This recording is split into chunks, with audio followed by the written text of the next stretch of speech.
Right, good evening, everybody. Welcome to Talking Reds, and we are here for the Liverpool versus Brighton match reaction.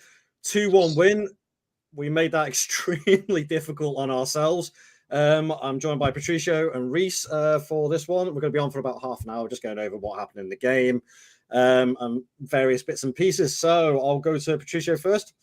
What are your first thoughts on that? Initially, we obviously didn't start the best, but second half, it's like Slot brought out a whole new 11. So for some reason, we just started to play a lot better. I feel like honestly, first half, I feel like the players that impressed were Gakpo and to be fair, I think even Kelleher did pretty well. I mean, it wasn't his fault; it was just a really good goal that they scored. But then second half, I think amazingly, obviously. I think Gomez did so well playing that centre back role. I thought he was going to come on for maybe Simicast, but I thought he did amazing at centre back. So yeah, initial thoughts not that great, but then a lot better. Fair dues. I can't say fair enough, to be fair. Reese, what do you think? What do you make of the game?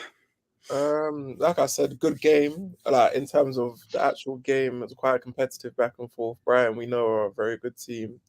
Obviously, both teams were a lot stronger in this game compared to the cup game. Obviously, it seems like we started slow again, and they were kind of controlling, not only footballing, but they were kind of bullying us physically. Certain players like a Trent and McAllister didn't really have great games. But I still thought even if we could keep it at 1-0, that we could turn it around in the second half. I knew once we score, that we should kind of have the momentum, and we kind of scored 2 goals within the space of, I think it was a minute or two. So yeah, 2 minutes, I think it was. I would like us to try and start having more control in games, but that's only going to come when they buy a midfielder, because we need. I saw some people when I was watching one chat trying to criticize Gravenberch, but I've said this, that he can't. There's going to be times, not us, but obviously you got to remember we've got a big fan base, so some people are going to say crazy things, but there's going to be times where he might not have the best game, he might have an okay game, but then other players got to step up. That's the whole purpose of a squad. Obviously, I'm over the moon that we won, because Man City dropped points as well. Obviously, Arsenal in the mud even more. But the only small thing is that I wish we beat Arsenal last weekend. That's the only.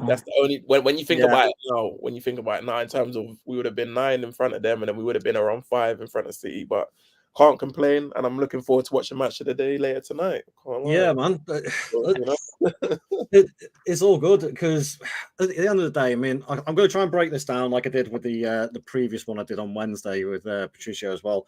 So we're going to go over the first half, which, to be fair, the first half wasn't, and you picked up on it quite well there, Reese, and it's something I wrote down within the first 20 minutes of the game. We were getting bullied left, right, and centre. First half, we just were not on it. We had one chance in the first 10 minutes, which was Núñez. Could he have done better with that? I think he could have, but at the same time, I don't think Núñez had too bad a game. He did exactly what he was needed to do and pressed the defense a lot. So he ran himself into the ground. But besides that, I'd say the first half was extremely underwhelming, sloppy. We didn't win any of our duels. Like I say, we got bullied left, right, and centre, and our shape was all over the place. And the thing I picked up on the more in the first half, a little less in the second half by Brighton, was that Brighton, I think, were operating more of a flat back 4. But when it became defensive, like Liverpool were coming on the attack, all of a sudden it went to a back 3 with centre backs and a flat back 5 in front of them. Their fullbacks all of a sudden went inverted, and it choked out our midfield. It wouldn't allow Gravenberch to run. It didn't allow Zob to run. McAllister couldn't pass a ball to save his life in that first half. His passing was all over the place. And it's no criticism on them players throughout the season. It's just a note. Those things you noticed, Brighton were by far better in the first half than we were. And like you said, Patricio, as well, it's the goal, I think, was avoidable. Not from Kelleher's standpoint, but from Simicast. I thought his defending and marking on that goal was pretty damn poor. But Kelleher couldn't have done anything about it. It was a good shot. Kadioglu scored a good goal, and you can't really take that away from him. And then going into the second half, infinitely better. Slot being I'm not going to say it too much, but being a tactical genius, because he's done this more than once or twice now since he's taken charge, and he's made the difficult decisions look easy. Would you agree with that, Reese? No, 100%. I definitely think he acts. He doesn't wait for it to get worse. He does act. He must have said something to them in the change room as well, because especially I'll say McAllister and Trent weren't playing too great. Though with passing wise, they were giving the ball away, couldn't really get that rhythm. But I do wonder with Trent and McAllister if they're both still carrying knocks. That doesn't justify the performance, but it does play a part. And then I'm wondering now. I was thinking, he did bring Conor Bradley on. I was thinking with Bradley being back now, potentially you could kind of put him in, maybe give Trent a rest, or give him that makes him think kind of thing, where it's like, oh, I didn't perform well, I'm actually on the bench kind of thing. And then, no, like I said, tactics wise, like I said, first half he saw what was wrong, then he addressed it and he did make the changes. And then someone I want to shout out who done really well, who gets a lot of criticism, is Joe Gomez, because he had to come in. He had to come in for Konate, who's been on fire this season. Obviously, I pray Konate's injury is not too serious, but it did look like serious the way he was holding his arm. So I'm not sure if it's a broken hand or broken arm. And is it Virgil? I think someone said Virgil stood on his hand or his arm by accidental. It shows you that the players were getting dragged all over the place, because I think Silas got speared by Virgil as well. I think he was lucky not to be injured, but I think when Joe came on, he had a really good game. And Slot, like I said, he can't really seem to do no wrong at the minute. Everything he's doing is working. So I just want the club to, in January, if we're still, whether we're in and amongst it or not, they need to push on and get a midfielder. I want to get a few players, but ideally a midfielder is what's needed if we're going to get over the line, because we've got it's still early, but we've got a really strong chance, I think, of winning the league. If you look at the squad and the experience mixed with the young players, we've got a really great opportunity to win the league this season. Well, I agree. I think the opportunity is definitely there, especially with Arsenal struggling with a couple of injuries, Rodri being out for Man City. We've got to take advantage of that. You have to take advantage of it, because they've lost big players. Rodri, especially for City, is probably the most pivotal player for that squad. And I think that's quite evident in their recent results. And we have to take advantage of that. So in January, I do agree, we have to bring in a couple of players. But going into the second half, and I'll ask this question because I said it in the chat before, will Gomez ever score? Patricia, will he ever score? He really wants to. You can tell he wants to.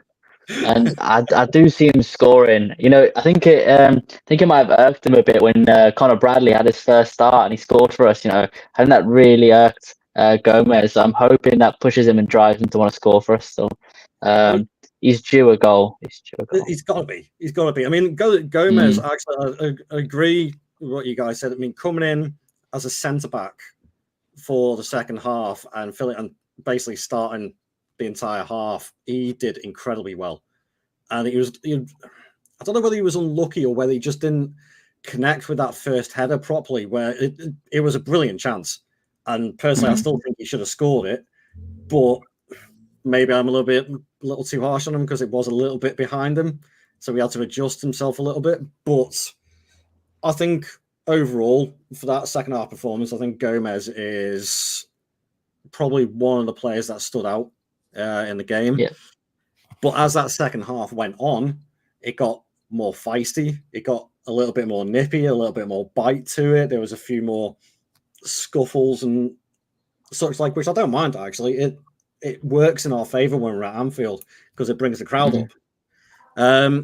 But then, obviously, that worked really in our favour because Gakpo scored, and then 2 minutes later, Salah scored. So the first goal with Gakpo, did he mean it? I think it was an assist. I think he personally meant to get an assist. Obviously, worked off a goal for him. But originally, like I said in the chat to you guys, I thought it was Nunez's goal, cheering it was Nunez, and then realised, oh, it isn't actually him. So, well, what do you reckon, Reece? Do you reckon Gakpo meant it? To be honest, I don't really mind. I'm kind of happy he scored because obviously he scored a few goals against them during the week. From what I looked at first, when I first looked at it, I'm wondering if people were saying own goal or not. I think I saw something like that. But yeah, I'm just happy he scored. Obviously, Salah had a sitter as well that he missed. He always has games like that where he will miss one and you're like, how did he miss? But he makes up for it with a second. And then in my head, I'm just like, why did he score both? But surely it's easier. Yeah. I just think, when we're not winning, and especially if he hasn't had a chance, because obviously first off, I don't think he was really in the game. When I was watching the game, my dad, he even said to me, he's like, is Mo playing? Because he was that quiet. So when he's not in the game, he kind of, and especially if he hasn't got on the score sheet yet, he's like that. Whereas if he gets a chance, he could have squared it or something like that. And he's like, no, I got to get the goal. We can't really, like I said, we can't really blame him because he is the go-to guy. You know, if we didn't get the result, I would have said the other lot would have to step up. But Gakpo did step up with a goal today. So, you know. Yeah, I'd agree with that. And I think, like sort of Salah's goal, it is a typical Salah finish, cutting on his left peg and straight in the top corner. We've seen him do it 100 times. It's absolutely beautiful to watch every single time. Yeah, he did have a bit of an off day today, but I think Gakpo in fact, the last couple of games, he's more than made up for it. Gakpo's on some really good form at the moment. We're very, very lucky to have two left-sided forwards that are both on form that Slot can pick from. Between him and Diaz, that whole left side is set. We don't need to worry about that at the moment.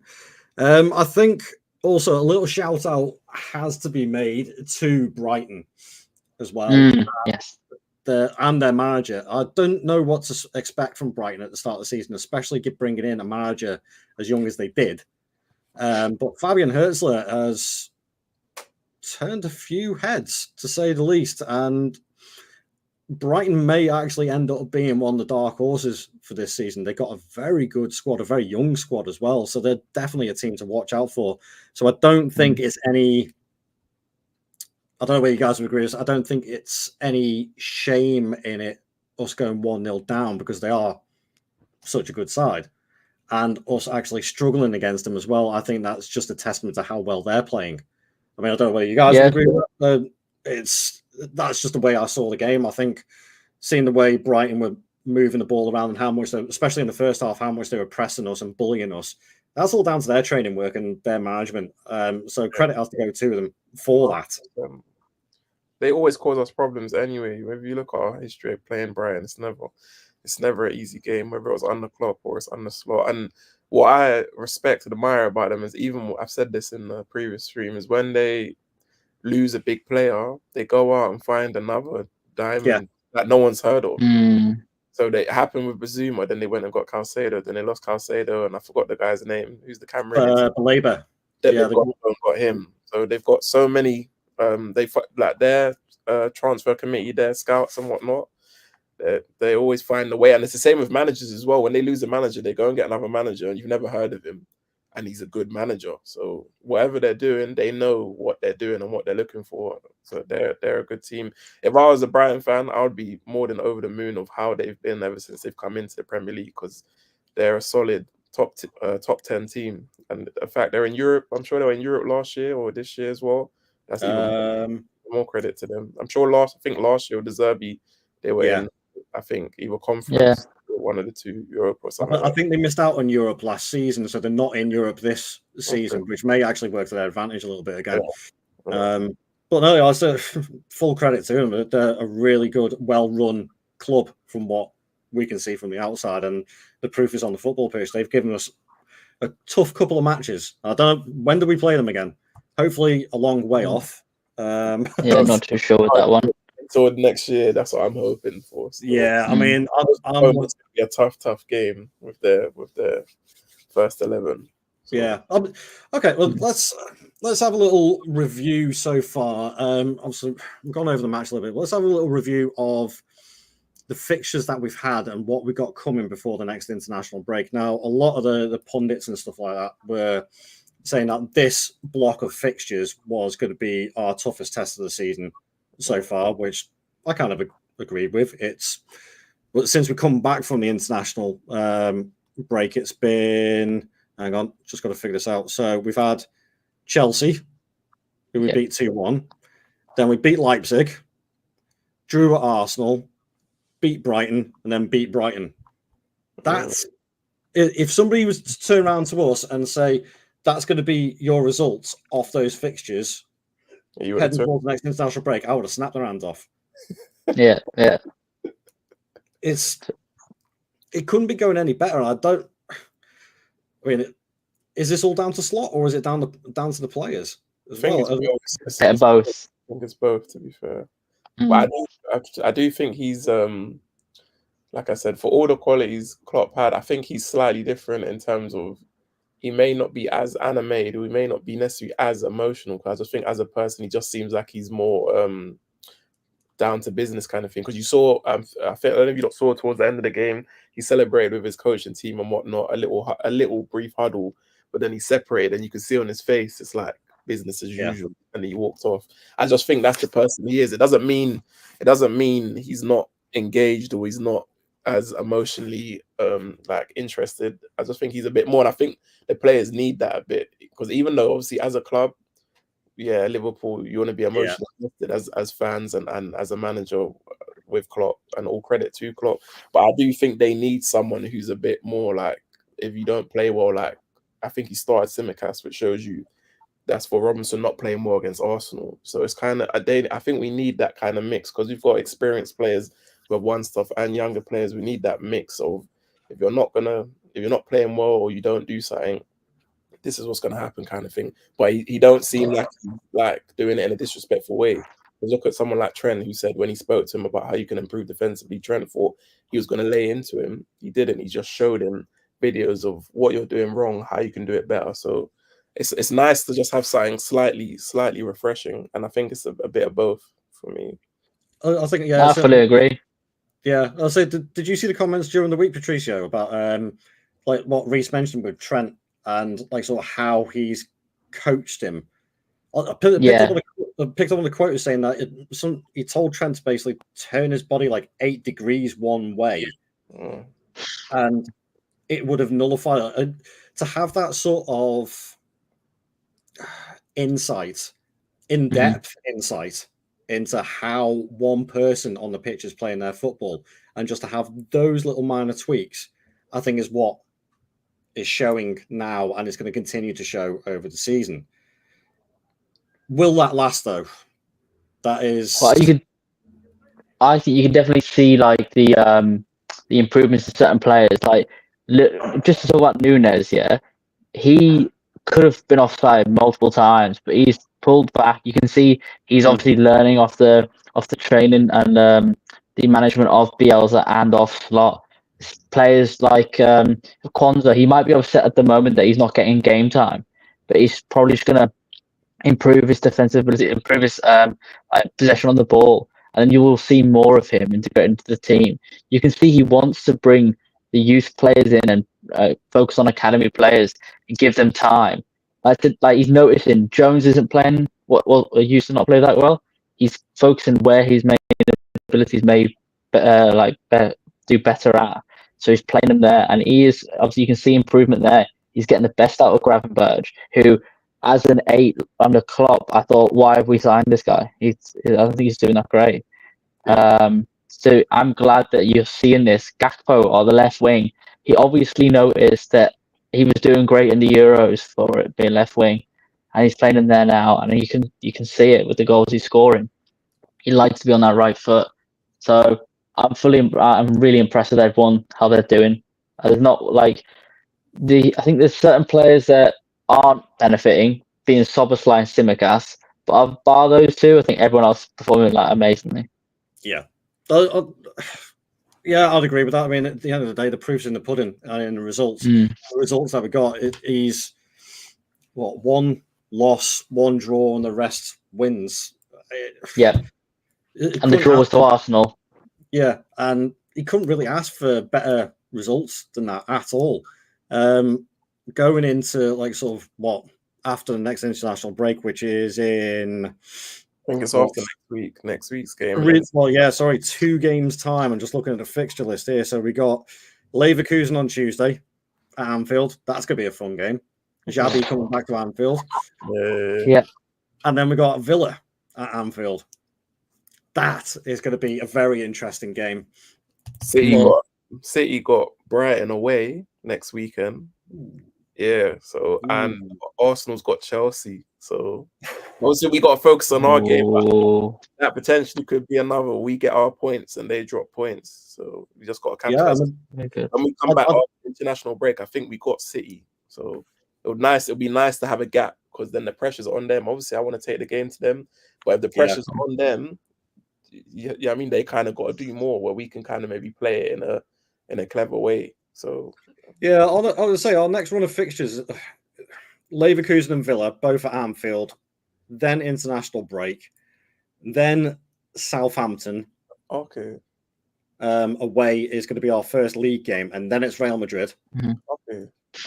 And then it's Man City. I'm not City straight away. That's calm because I didn't really want them after the international break because that's when the rhythm's a bit messed up. That's when Touchwood, like you get a few players injured and things like that. So that actually looks like it's a Super Sunday. It's not even a lunchtime kickoff, which is great for a change. The City one, yes, yeah, it's 4 o'clock kickoff. Makes sense, man. Makes sense. Big game. Yeah, it has to be Super Sunday. So, but I agree with what you're saying there, Reece. Like having City a couple of games after the international break, having Southampton's not a bad first fixture when we come back. Now's the players that get back in.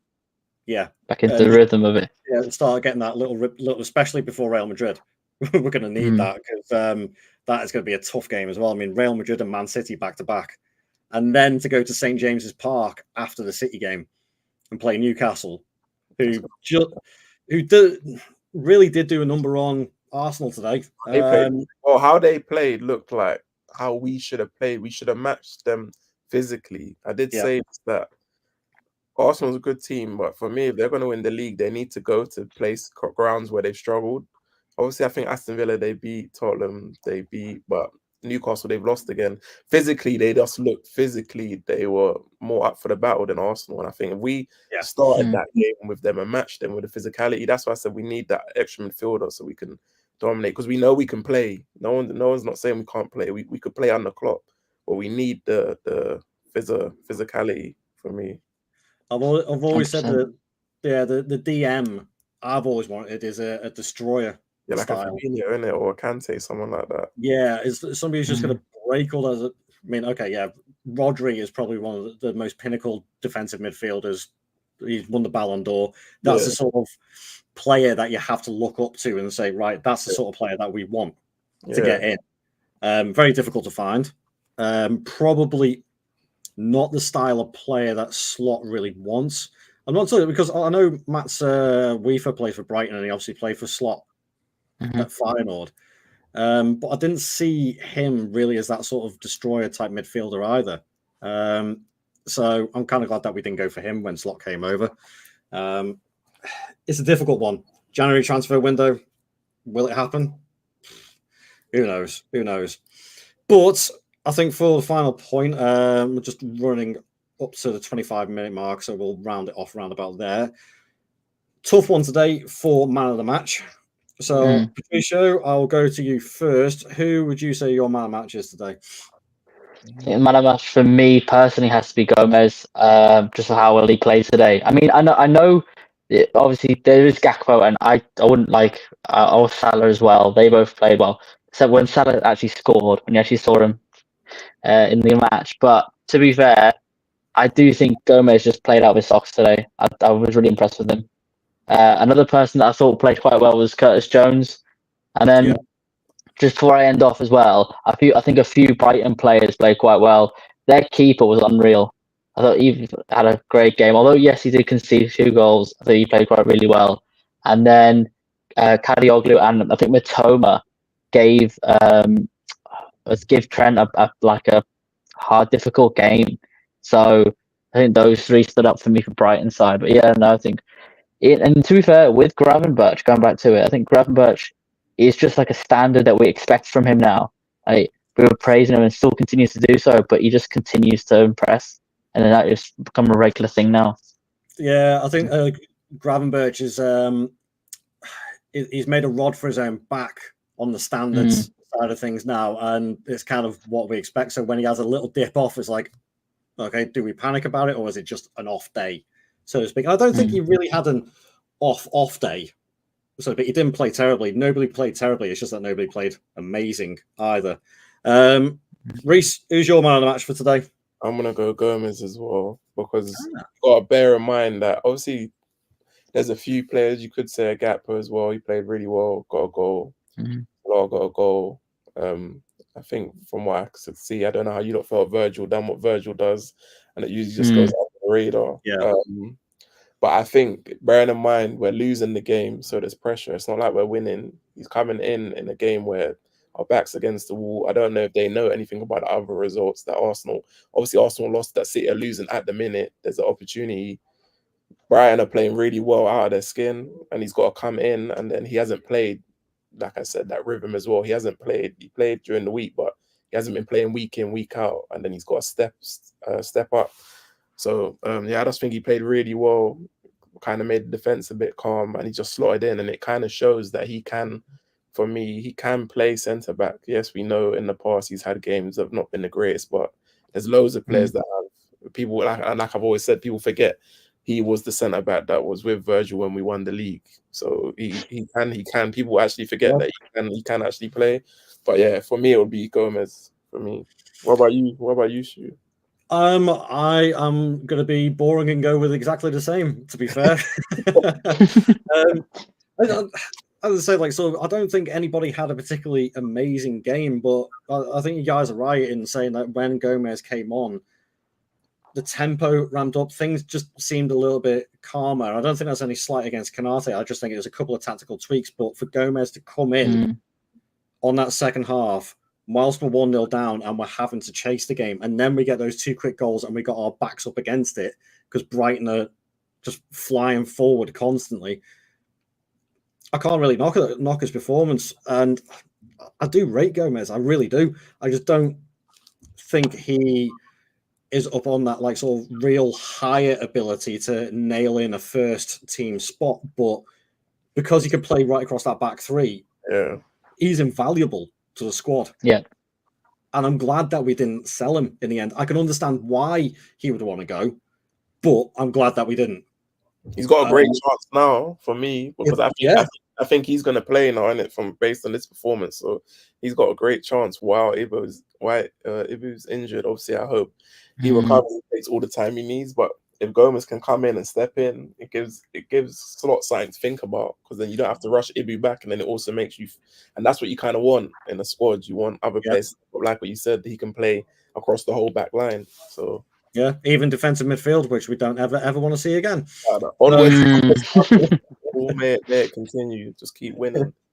That's all that matters. The end of the day is getting the 3 points. I think the final point before we finish off is that we are now into November, so we are about 2.5 months into the season now. Is that about right? Around, yeah. 2.5 months into the season, we're top of the league. We've lost one game all season, and we still got the rest of the season to go.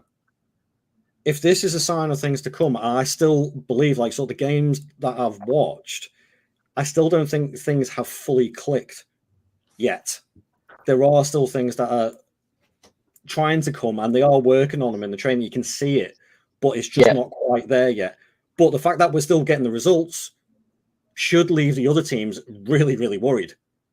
And we're coming for them. I'm feeling a lot more confident about this now in the run into like sort of for the title at the end of the season. I think other teams are going to have to stand up and look at it and go, well, hang on a second. They're not scraping results, but we're grinding out results when last season we weren't. We were comeback kings. Yeah, and now it was a comeback today, but for the majority of the games, we haven't conceded the first goal. In fact, we conceded very few goals all season. So if that's a sign of things to come, bring it on. I'm very happy with that. Make sure, especially with like slots. Oh, sorry, Sam. Well, sorry. Make sure whoever's watching to smash the like button and subscribe to the channel. Indeed. Yeah. I forgot that shout out. Yes, of course. Yeah, right. Okay. I'm going to leave it there, guys. Got to go and get me dinner. So a little bit hungry after that game. Used a lot of energy jumping up and down. Right, okay. As Reece says, please do leave a like on the video and subscribe to the channel. And we'll catch you guys in the next video, next match reaction, which is Leverkusen on Tuesday. Whether it's going to be me or somebody else, I don't know. But tune in for the next one. I'll catch you guys later. Thank you very much, Patricio and Reece. See you later. No problem.